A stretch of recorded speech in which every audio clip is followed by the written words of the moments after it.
तो भाई last revision chapter में मैंने आपको MPS MPC and all that पढ़ा दिया था। और आज हमको रिसर्च करनी थी अपने एक ग्राफ पे। तो ये ग्राफ कैसे बनेगा, let's have a glance look to that and I want everybody to please draw this very quickly.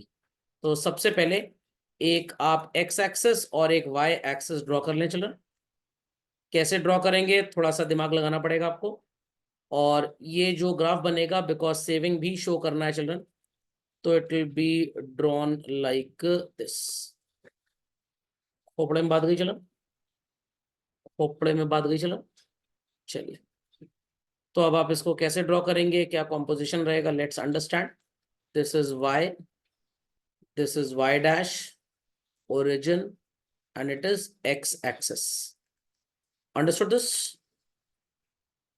चलिए, तो अब यहाँ पे हम एक 45 डिग्री का लाइन ड्रॉ करेंगे that will represent A S equals to Y. और यहाँ पे आप लिख भी देंगे AS equals to Y. I hope so everybody knows what is AS equals to Y. That is aggregate supply equals to income. और आप यहाँ पे एक कॉम्पोजिशन और इंसर्ट कर सकते हैं which is called as C plus S. Khopde में बात गई चलो। देर आफ्टर हम एक इन्वेस्टमेंट की हमको यहाँ कोई जरूरत नहीं है, इसलिए हम ड्रॉ नहीं कर रहे हैं।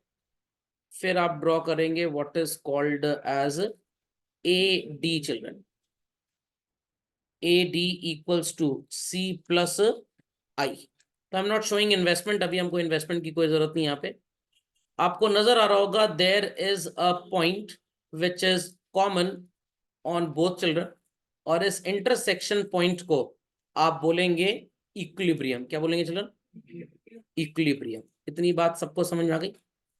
बस इसी ग्राफ को आपको मल्टीपल टाइम्स अलग अलग कॉन्टेक्स्ट में पढ़ाया जाएगा। चलिए, so do this very quickly children, झटपट इसको ड्रॉ कर लें सब लोग। सो इस पॉइंट पे आपको नजर आएगा that is your aggregate demand equals to children aggregate supply. और इसके पहले आपको क्या नजर आएगा, यहाँ पे लिख लेते हैं हम लोग। आपका जो एग्रीगेट डिमांड है चिल्ड्रन, वो ऊपर है और एग्रीगेट सप्लाई नीचे है। It is not equal, rather aggregate demand is more then aggregate supply. सबको नजर आ रहा होगा, ग्रीन स्लोप ऊपर है और पिंक स्लोप नीचे है। तो क्वेश्चन ये उठता है कि भाई जब कंट्री में डिमांड ज्यादा होती है बच्चों किसी भी चीज की और उसकी सप्लाई कम होती है, तो इट लीड्स टू इन्फ्लेशन। और ये तब तक चलता रहेगा जब तक optimum quantity of goods market में मेक अवेलेबल ना कर दिए जाए।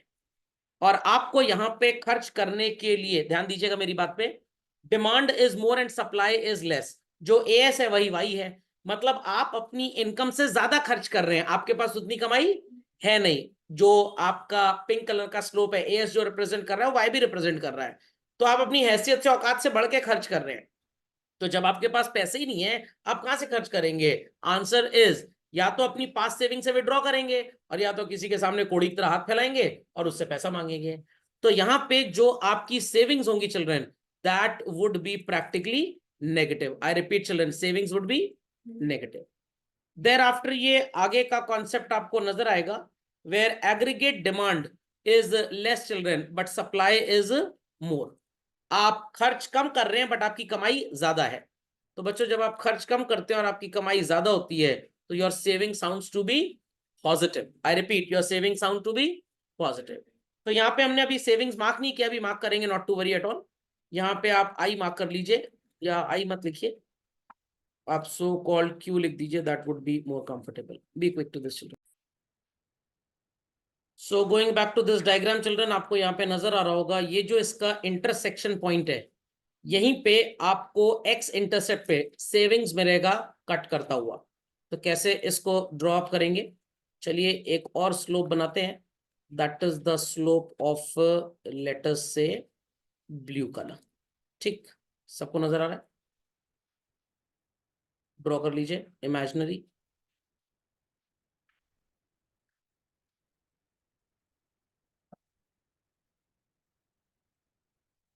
So again children, here it represents negative savings and here it represents what is called as positive savings. तो your savings would sound to be positive only when your income is more than what you happen to spend. आपकी कमाई ज्यादा है but आपका खर्चा कम है, तो you will save some money. But जब आपके खर्चे ज्यादा है बच्चों और कमाई कम है, तो आपकी कुछ सेविंग नहीं होगी, आप अपनी पास सेविंग से विड्रॉ करेंगे या किसी से बोरो करेंगे। इतनी बात सबको क्लियर हो गई? पक्का? चलिए ड्रॉप वेरी क्विकली। तो let's have certain more interpretations on this. आपकी सेविंग्स जब पॉजिटिव होंगी चिल्ड्रन, या आपकी सेविंग्स जब नेगेटिव होंगी, ध्यान से सुनिएगा। पॉजिटिव सेविंग्स का मतलब है कि आप जितना कमा रहे हैं उससे कम खर्च कर रहे हैं। आई रिपीट, उससे कम खर्च कर रहे हैं। तो आपका जो एपीसी होगा children, that would be less than 1। और आप अगर सेविंग्स पॉजिटिव कर रहे हैं मतलब आपकी कमाई ज्यादा और आपका खर्चा कम है, तो your APS will also be so called what children? Positive. इतनी बात सबको समझ में आ गई? इतनी बात सबको समझ में आ गई भाई? देयर आफ्टर अगर आपने बच्चों सो कॉल्ड सेविंग्स नेगेटिव कर दी, तो इसका मतलब क्या हुआ? Your APC is more than 1 children, and बच्चों your APS sounds to be negative. इतनी बात सबको समझ में आ गई? तो इस कॉम्पोजिशन को आप जरूर लिख लें, बहुत इंपॉर्टेंट चीज है चिल्ड्रन, बहुत इंपॉर्टेंट। Very quickly. यस। तो सबको ये स्टोरी समझ में आ गई भाई? Children everybody understood the story? चलिए, यहाँ पे आपको कुछ कॉम्पोजिशन नजर आएगा टाइटल्ड एज क्या पॉसिबल वैल्यूज एपीसी की हो सकती हैं बच्चों। इनकम 0 है, consumption is 40, APC is infinite. But इसका ये मतलब नहीं है कि आप जितना चाहे उतना खर्च कर लो, ये मैथमेटिकल है।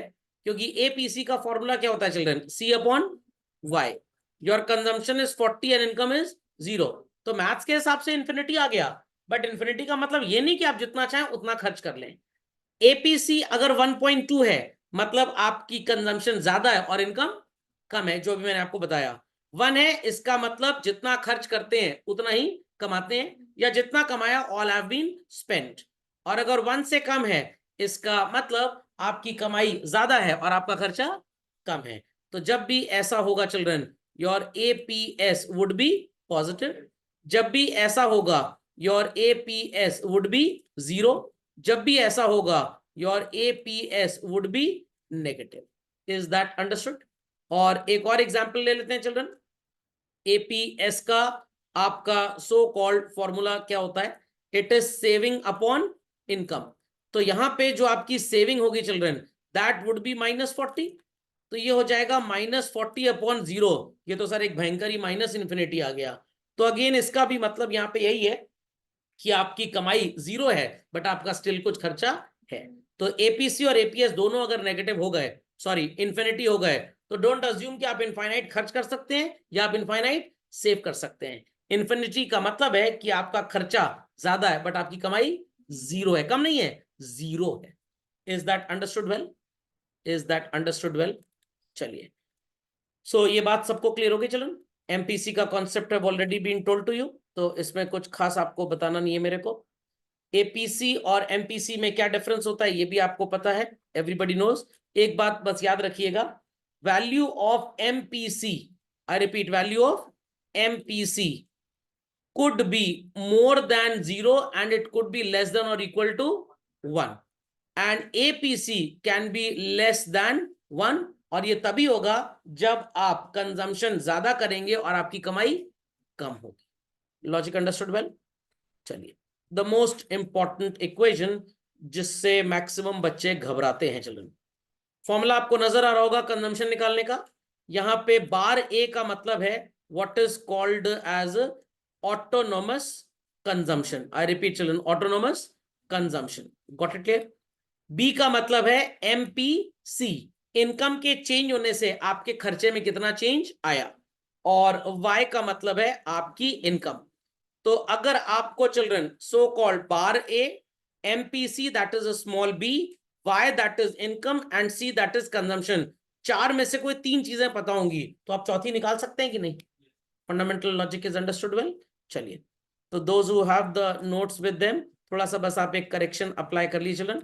सेकेंड पॉइंट में जो सी लिखा था that is bar A, that is autonomous consumption, मतलब consumption at zero level of income. समझ गए इस बात को? चलिए, propensity to save has been taught, ये हम कल ही वाले लेक्चर में सब कुछ कर चुके थे। सेविंग फंक्शन पूरा सेम है बच्चों, ध्यान दीजिएगा मेरी बात पे आप।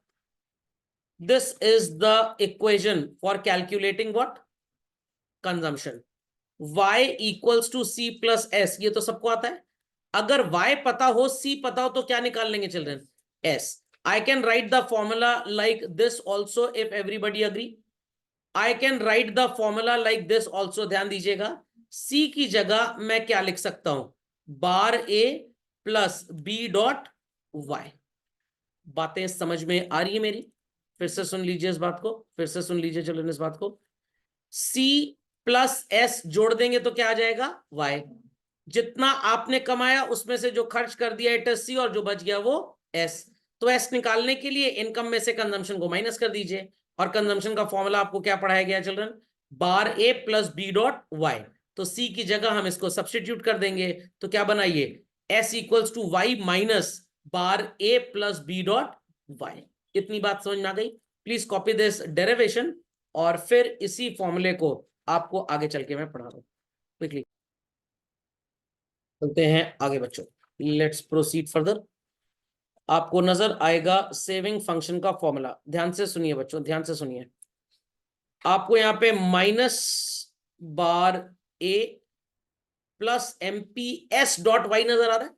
अब बच्चे कहेंगे सर ये एमपीएस क्या है? लास्ट लेक्चर में आपको ये ज्ञान दिया गया था, what is MPS. I have told कि एपीसी प्लस एपीएस दोनों का टोटल क्या आता है बच्चों? 1। एंड एमपीसी प्लस एमपीएस दोनों का टोटल क्या आता है? 1। तो अगर आपको एमपीएस फाइंड आउट करना है चिल्ड्रन, तो आप 1 में से क्या माइनस कर देंगे? MPC. Is that understood well? इसीलिए यहाँ पे 1 माइनस बी लिखा है। And what was B in our previous formula children? तो 1 माइनस एमपीसी करेंगे तो आपका आंसर क्या आएगा? एमपीएस आ जाएगा। Logic understood well? Second point पे अगेन छोटी सी हेडिंग कर लीजिए, बस बार ए लगा दीजिएगा, और मिसप्रिंट हो गया small C. Copy this also children. चलिए moving ahead children. Consumption and saving curves are complementary. इसका क्या मतलब होता है? इनकम का जो पार्ट खर्च हो जाएगा दैट इज कंजम्पशन, और जो नहीं खर्च होगा उसे क्या बोलेंगे हम? सेविंग। तो कंजम्पशन जितना ज्यादा होगा सेविंग उतनी कम, कंजम्पशन जितना कम होगा सेविंग उतनी ज्यादा। मतलब दोनों का टोटल मिला के क्या हो जाएगा children? Income. Got it clear? चलिए, और ये बात मैंने आपको कल वाले एग्जाम्पल में जो WRIP, वाह रेस्ट इन पीस नहीं था, वेजेस रेंट इंटरेस्ट प्रॉफिट था, ऐड करके दिखाया था, that was coming total supply. Got it? चलिए, ये तो सेम फॉर्मूला है जो आपको कर्व है जो अभी दिखाया गया था, तो इसमें कुछ लिखना नहीं है। Relationship between APC and APS, दोनों का टोटल बच्चों क्या होता है? 1। और हमें पता है y equals to C plus S. तो अगर आप सो कॉल्ड दोनों जगह एपीसी और एपीएस का फॉर्मूला अप्लाई करें तो आपका आंसर क्या आएगा? हमेशा 1 आ जाएगा। And that 1 will always be equal to what children? y। तो please copy this. Similarly, children, MPC and MPS, the formula for MPC is delta C upon delta Y, and for MPS it is delta S upon delta Y. मेरी income में कितना change आएगा, मेरी मतलब देश की income में, उसके अकॉर्डिंगली मैं कितना खर्च करूंगा उसमें कितना चेंज आएगा, दैट इज एमपीसी। और मेरी इनकम में जो चेंज आएगा उसके अकॉर्डिंगली मैं कितना सेव करूंगा, दैट इज एमपीएस बेसिकली। समझ गए इतनी बात? चलिए, तो y equals to C plus S, ये तो सबको पता है। Change in consumption, change in saving equals to change in income. एक एग्जांपल ले लेते हैं हम लोग। मान लीजिए आपकी इनकम 100 थी, आप खर्च कर रहे हैं 120, तो सेविंग कितनी हो जाएगी बच्चों? -20। 200 इनकम हो गई, यू आर स्पेंडिंग 150, और saving how much? Simple as that. Change कितना नजर आ रहा है 100 से 200 के बीच में चिल्ड्रन? Very good. 120 से 150 में कितना चेंज है? 30। एंड -20 से सो कॉल्ड 50 में कितना चेंज है? 70। तो जब आप change in income that is 100 measure कर रहे हैं बच्चों, और change in consumption 30 and change in saving 70 add कर देंगे जब इन दोनों चेंजेस को, तो आपका आंसर क्या आ जाएगा? चेंज इन इनकम 100 आ जाएगा। तो ये फॉर्मूला सबको समझ में आ गया पक्का? This is the formula for MPS and this is the formula for हाँ MPC and the second one is for MPS. लिख दीजिए equals to delta y. Please copy this. तो भाई सबको ये समझ में आ गया. अगर आपको एपीएस दिया हुआ है तो you can easily calculate APC. MPS दिया है तो we can easily calculate what children. और एमपीएस दिया है तो एमपीसी, एमपीसी दिया है तो एमपीएस. चलिए क्वेश्चन सबको नजर आ रहा है चिल्ड्रन. चलिए start doing it very quickly. Y दिया है, सी दिया है, बट क्वेश्चन को अच्छी तरीके से करने के लिए मैं आपको एक सजेशन दे रहा हूं. आप एस बी कैलकुलेट करिए चिल्ड्रन. आप ए पी सी भी कैलकुलेट करिए. आप ए पी एस भी कैलकुलेट करिए. जब सब कैलकुलेट करेंगे तो आंसर और बेटर तरीके से आ जाएगा. फिर एमपीसी एमपीएस तो कैलकुलेट कर ही लेंगे. पहले तो डैश लगा दे because first time MPC MPS calculate नहीं होता है. इनकम 400 है, खर्चा 240 है. How much you happen to save? 160. Very good. Income 500, खर्चा 320. How much you happen to save children? 180. Very good. Income 600, खर्चा 395. How much we happen to save? 205. Income 700, खर्चा 465. कितना सेव कर रहे हैं चिल्ड्रन? 235. कितना आ गया सबका आंसर? एपीसी का फॉर्मूला सबको आता है children, C upon Y and here it is S upon Y. चलिए 160 upon 400 is what? 160 upon 400 is what? Simple है भाई, कुछ नहीं होता. 160 अपॉन 400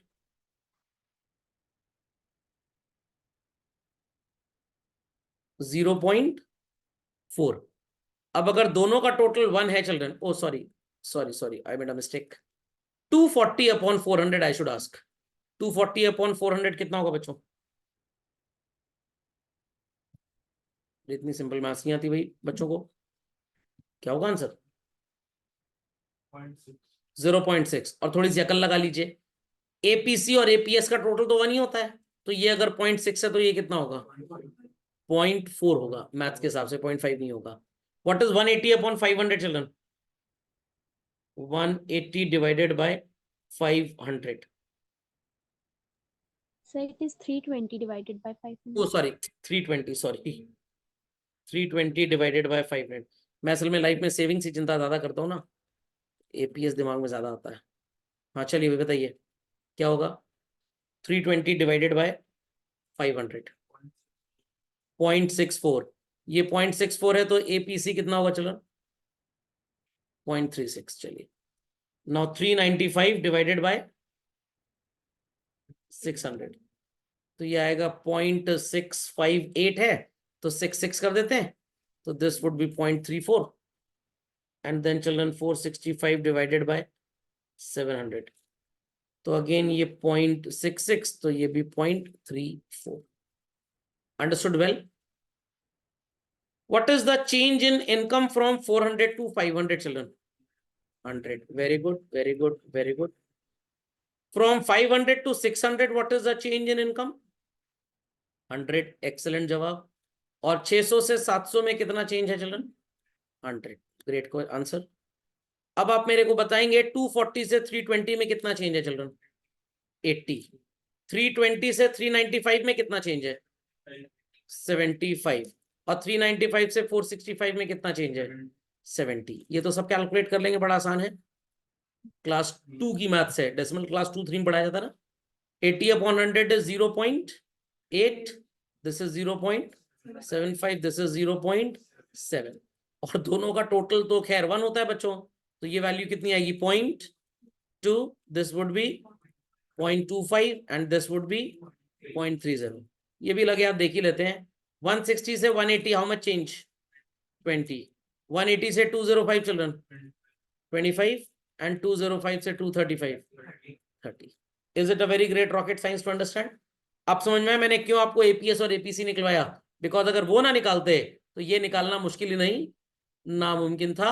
और बच्चे सोचते हैं कि जो टेबल में है चलो वो उसको डायरेक्ट निकालते हैं. आप निकाल ही नहीं पाएंगे और कंफ्यूज अलग से हो जाएंगे. यही चीज माइक्रो इकोनॉमिक्स में पढ़ाई जाती थी 11th क्लास में, जब हमें कॉस्ट का, रेवेन्यू का, इस तरह का टैबुलर प्रेजेंटेशन मिलता था. और वहां पे 2 कॉस्ट पूछते थे, बट मैं बोलता था सारी निकालो, ताकि कोई एक कॉस्ट दूसरे में आपको हेल्प कर देगी. तो कभी भी ऐसा न्यूमेरिकल आए तो कभी ये मत सोचिएगा जो पूछा गया वही निकाल पाएंगे. 99% केसेस में इम्पॉसिबल हो जाएगा. तो आप सब कुछ कैलकुलेट करिएगा. दो एडवांटेजेस मिलेंगे, एक तो आंसर बहुत कॉन्फिडेंटली आएगा और दूसरा आपके अनकॉन्शियस माइंड में चीजें स्टोर होती रहेंगी। चलिए, तो यहाँ पे भी पहले एस निकाल लीजिए बच्चों, फिर एपीसी और फिर एपी एस। क्या हुआ? अच्छा सॉरी, मेरे को लगा कि आंसर था। चलिए, ओके, भी सोल्यूशन दिया हुआ है। हाँ सोल्यूशन ही तो है। चलिए, level of income Y is given children, C calculate कर लीजिए, सी के साथ एपीसी और एस के साथ एपी एस। Ready everybody? चलो, 0 पे -12 की सेविंग है, कंजम्पशन क्या होगा बच्चों? जो सो रहे हैं उनको छोड़ के बाकी बता सकते हैं। 0 इनकम पे -12 आपकी सेविंग है, तो कंजम्पशन कितना रहा होगा? 12, सिंपल एज दैट। 20 कमा रहे हैं, -6 बचा रहे हैं, तो खर्च कितना कर रहे हैं? 26। 40 कमा रहे हैं और कुछ भी नहीं बचा रहे, एकदम आवारा टाइप के हैं। 40 समझ में आ गया? तो अगर किसी का एपीएस 0 हो तो उसे आवारा मत बोलिएगा, उसको बोलिएगा एपीएस 0 हो। मतलब कुछ नहीं बचा पा रहे, जितना कमा रहे हैं सब खर्च कर दे रहे हैं। 60 कमा रहे हैं, 6 बचा रहे हैं, कितना खर्च कर रहे हैं? चलो 66। 60 कमा रहे हैं, 6 बचा रहे हैं। 60 रुपए कमा के 6 रुपए बच रहा है हमारा, तो खर्च कितना हो रहा है? 54। वेरी गुड, समझ में आ गया? तो जब भी मंदिर मस्जिद चर्च गुरुद्वारे जाएं, भगवान से प्रार्थना करें कि हमारा एपीसी 1 से कम हो और एपीएस ज्यादा से ज्यादा हो। चलिए, एपीसी निकाला जाए बच्चों, एपीसी निकाला जाए बच्चों। What is 12/0? इन्फिनिटी और इनफाइनाइट। 26/20 चिल्ड्रन, 1.3। 40/40, 1। एंड 54/60, 0.9। अब दोनों का टोटल 1 होता है, ये तो पता ही है, तो इसको तो डैश लगा दीजिए। ये 1.3 है तो ये -0.3 हो जाएगा चिल्ड्रन। वो खुद ही 1 है तो ये 0, ये 0.9 है तो कितना होगा? 0.1। और कैलकुलेट करने का फॉर्मूला तो आपको आता ही है चिल्ड्रन, समझ में आ गया? एमपीसी और एमपीएस फाइंड आउट करें फास्ट। चलिए, पहला तो डैश ही लगा दीजिए children. change in income is 20, again 20, again 20। I repeat, change in income is 20, again 20, again 20। 12 से 26, 14 खर्च हो रहा है चिल्ड्रन। 26 टू सब 14 ही खर्च हो रहा है। एवरी टाइम इट इज 0.7, तो ये आ जाएगा 0.3। एकदम सिंपल है, नहीं समझे? पक्का? चलिए, start doing this children. MPC दिया हुआ है, सेविंग दिया हुआ है, एपीसी एपीएस नहीं दिया। आई वांट आप सबसे पहले तो सी निकाल लीजिए। व्हाट इट, एमपीसी का फॉर्मूला याद रखिएगा, delta C upon delta Y. और एक बार एमपीसी आपके पास है तो भाई एमपीएस तो कैलकुलेट हो ही सकता है। If this is 0.75, this would be 0.25। Is that clear? और एमपीएस का फॉर्मूला भी आपको पता है, delta S upon delta Y. चलिए, मैं हेल्प कर देता हूं सबसे पहले। 100 से 200 कितना चेंज है children? 100। Very good. What is your MPC value children? 0.75। तो डेल्टा सी कैलकुलेट हो जाएगा कि नहीं? क्या आएगी डेल्टा सी की वैल्यू चिल्ड्रन? डेल्टा सी आया है, रिमेंबर सी नहीं आया, क्या है? Delta C. डेल्टा सी का मतलब change in consumption. Is that clear? अब आपकी इनकम 0 है, -30 आपकी सेविंग है, तो आप कितना खर्च कर रहे होंगे? 30। 30 से कितना चेंज आया? 75 का, और बढ़ ही रहा है क्योंकि पॉजिटिव में है, तो this would be 105। Is that understood? Again children tell me, 100 से 200 तो हो गया, 200 से 300 कितना चेंज है? या 100 से 200 बोल लीजिए, पहले एरो ऊपर मार्क करना था, गलती से नीचे मार्क हो गया। हाँ, 100 से 200 कितना चेंज है children? 100। Very good. What is your so called MPC value? 0.75। तो डेल्टा सी अगेन कितना आएगा चिल्ड्रन? 75। तो यहां से 75 और चेंज हो गया, तो कितना हो गया? 180। Is that clear? Again 200 to 300 कितना चेंज है children? 100। Very good. What is your MPC value? 0.75। तो डेल्टा सी कितना आएगा चिल्ड्रन? 75। 180 से 75 प्लस हुआ तो 255। सेविंग निकाल लेंगे आप। 100 कमा रहे हैं, 105 खर्च कर रहे हैं चिल्ड्रन, 105 खर्च कर रहे हैं, तो सो कॉल्ड आपकी सेविंग कितनी होगी children? -5। Is that understood? Is that understood? उसके बाद 105 के बाद आपका कंजम्पशन है, कोई प्रॉब्लम? चलिए, नहीं एक प्रॉब्लम आया होगा, लोग सोच रहे होंगे ये 35 आना चाहिए, 0.25 क्यों है? This is -30 children. Number line याद कर लिए, क्लास 3 में पढ़ाई गई थी। -30 से -5 चेंज कितना होता है? 25 होता है ना। -30 से -5 चेंजेस 25, तो 25/100 तो 0.25 ही आएगा। क्लियर? चलिए, 180 खर्च कर रहे हैं, 200 कमा रहे हैं, तो बचा कितना रहे होंगे? 20। सिंपल, माइनस क्यों होगा? +20। ठीक है, अब यहां फिर 0.25 में कंफ्यूजन होगा। -5 से +20, गैप कितने का आएगा? 25 का आएगा ना, तो 0.25 आ गया। 255 सो कॉल्ड हम खर्च कर रहे हैं, 300 कमा रहे हैं, तो बचा कितना रहे हैं चिल्ड्रन? 45 बचा रहे हैं। Is that clear? कंफर्म? चलिए एपीसी निकाल लेते हैं। फॉर्मूला याद है एपीसी का? C/Y and this is S/Y। चले आगे। चलिए बच्चों, तो पहले तो आपका एपीसी हो जाएगा इन्फिनिटी, इसको तो डैश लगा दीजिए। ठीक है, 100 कमा के 105 खर्च कर रहे हैं, तो इट इज 1.05, और ये हो जाएगा -0.05। Got it? Got it children? 180 ये हो जाएगा 0.9, और ये हो जाएगा चिल्ड्रन 0.1। 255/300 क्या आएगा आंसर, जरा बताइए? 255/300 0.85, and this would be 0.15। Very difficult? समझ गए कहानी? चलिए, do the next one children, quick and fast. Saving भी चाहिए चिल्ड्रन, एपीसी भी चाहिए, और एपीएस भी चाहिए। अच्छा, एपीएस तो आगे कॉलम बना हुआ है, चलिए कोई प्रॉब्लम नहीं। एमपीएस चाहिए, चलिए do it fast. MPS, the formula is children delta C upon delta Y. तो आपको डेल्टा सी 30 से 105 कितना नजर आ रहा है चिल्ड्रन? 75। और आपको डेल्टा वाई नहीं नजर आ रहा, वेर एज आपके पास एमपीसी की वैल्यू है। तो it is 0.75 equals to 75 upon delta Y. तो what would be the value of delta Y children? 100। ये 100 चेंज है, आई रिपीट 100 चेंज है, यहाँ पे आ जाएगा। अकॉर्डिंगली ऐसे आप सबके साथ कर देंगे, तो ये 200 और ये 300, this would B 70, sorry this would B children minus, just hold on, sorry मैंने देखा नहीं, -30, दिस वुड बी -5, ये हो जाएगा बच्चों +20, और ये हो जाएगा +45। यहाँ पे तो इन्फिनिटी मार्क कर दीजिए, इधर डैश लगा दीजिए, ये हो जाएगा 1.05, ये हो जाएगा -0.05, ये हो जाएगा बच्चों 0.90, ये हो जाएगा 0.1, and this would B how much? 0.85, and this would B 0.15। समझ में आ गया? चलिए एमपीसी कैलकुलेट कर लेंगे, सब में 0.25 आएगा। Understood everybody? चलो चलिए, सो यहाँ पे आपको एक कंजम्पशन फंक्शन दिया हुआ है, C equals to 4000 plus 0.8y, I repeat 0.8y। तो अब यहाँ पे आपको बोला गया है prove with the numerical example की APC falls with the increase in income, मतलब एवरेज प्रोपेंसिटी टू कंज्यूम जो है वो गिरेगी अगर आपकी इनकम बढ़ेगी। तो लेट्स सी कैसे।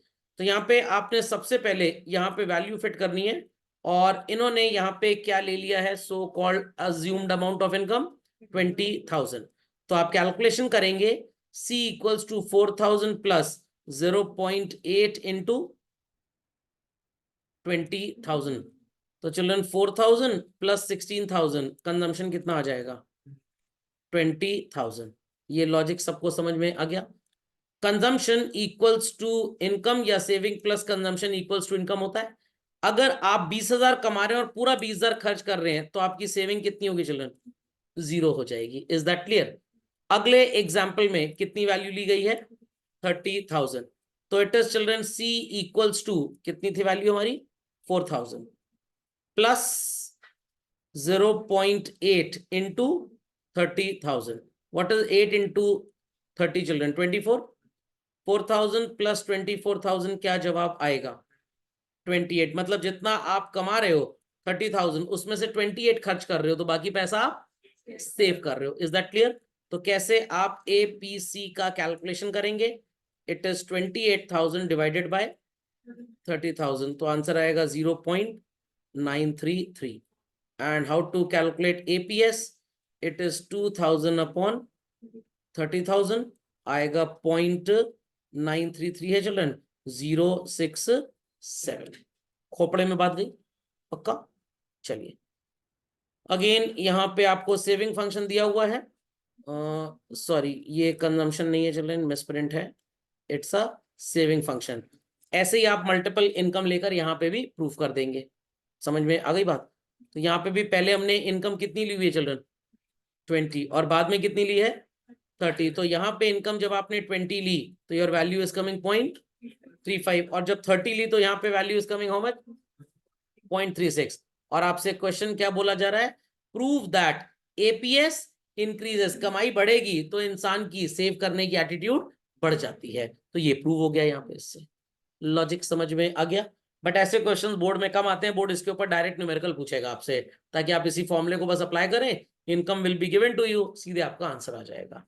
Proving numericals are least tested. I am not saying कि सिलेबस में नहीं है, but they are least tested. समझ में आ गई बात? चलो चलिए, तो आज की सेवाएं यहीं समाप्त होती हैं। अगले प्रसारण में, अगले लेक्चर में हम इक्विलिब्रियम और कैसे कंट्रोल करेंगे एक्सेस एंड डेफिसिट डिमांड को, विल डू दैट। कोई क्वेरीज हैं तो प्लीज आस्क।